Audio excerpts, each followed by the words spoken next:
41 దినములు నీ దీక్షను పడితిరో, నా గొంతుగానాలు నీకే వినిపిస్తిరో. అన్ని వదిలి నేను నీ పూజకు చేస్తిరో, నన్ను నేను మరచి నీ సేవలో ఉంటిరో.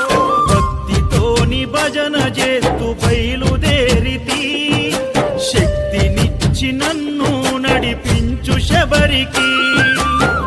నేను అలసిపోతిని నిన్ను చూడలేనని, నీ భక్తుడైనా నే బాటసారిని.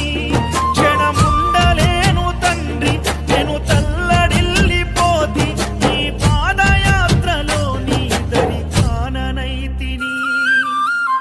ఎంత దూరం